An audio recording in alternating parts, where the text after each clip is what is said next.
Representative Alexandria Ocasio-Cortez and other Democrats on the House Oversight Committee grilled Big Oil on their role in lobbying against historic funding to mitigate climate change and other climate policies at a hearing on Thursday. The US is on the brink of passing ambitious legislation that could help put the country and the rest of the world on track to avoiding climate catastrophe.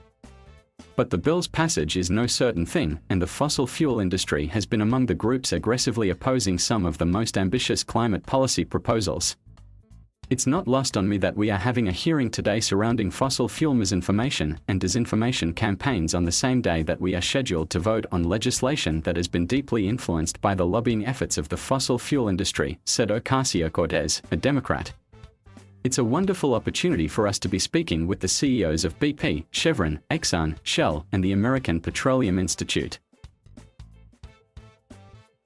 Today's all-day House Oversight Committee hearing marked the first time Congress members not only got to question the nation's top oil executives under oath about their long history of sowing doubt about the climate crisis but also on the industry's current climate priorities. The result was a series of increasingly heated clashes between Democrats and the industry leaders, culminating in Committee Chair Representative Carolyn Maloney's announcement that she will subpoena the companies for internal documents on their funding of misinformation. The committee had first requested the same documents ahead of the hearing but instead were largely given information publicly available on their websites or annual reports. I had hoped today would be a turning point for the oil industry, said Representative Maloney. I was grateful to hear the top fossil fuel CEOs finally admit that climate change is real, that burning fossil fuels is causing it, and that we must act urgently to fix it. But I was disappointed we also heard much of the same denial and deflection we have heard before. In the fall of 2015, Inside Climate News and the Los Angeles Times published a pair of overlapping investigations detailing how Exxon's own scientists studied and confirmed that greenhouse gas emissions from fossil fuels contributed to climate change in the 1970s and 1980s. That reporting not only shined a new light on Exxon's later moves to publicly question the science and push back on climate policies but also sparked further investigations into what other energy companies knew internally about climate change versus what they said publicly. While several Republicans attended the hearing, they largely spent the time talking about anything other than climate change and accusing Democrats of abusing their power. Some of them even thanked the oil executives for their continued production of oil. Republic. Rod Kanner, a California Democrat, directly asked top oil officials during the hearing if they would commit to having an independent audit verifying their funding was not going into climate denial. None responded.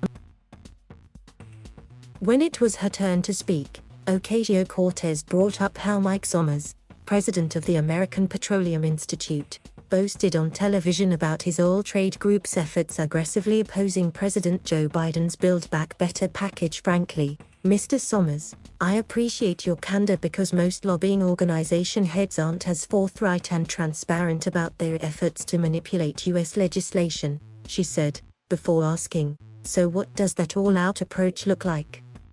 Am I correct, Mr. Sommers, that the oil and gas industry overall, including the companies that you represent and members you represent today, have spent about $55.6 million in lobbying within the last 10 months, this year alone?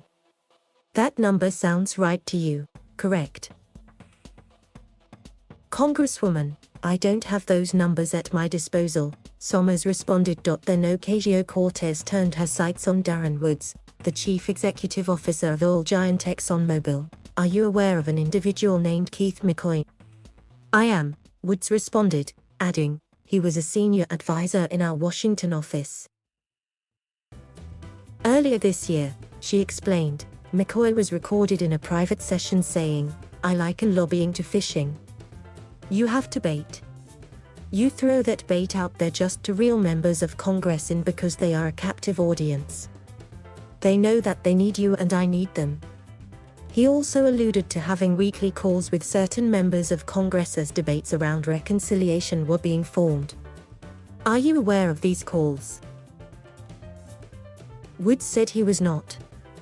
But, upon further questioning, He acknowledged personally being on some calls with members of Congress relating to the reconciliation package. Greenpeace's investigative unit unearthed posed as recruitment consultants in an interview with McCoy and then leaked the conversation to UK's Channel 4. McCoy has since left Exxon. "I think one of the things that often gets lost in these conversations," Ocasio-Cortez said, "is some of us have to actually live in the future that you all are setting on fire for us."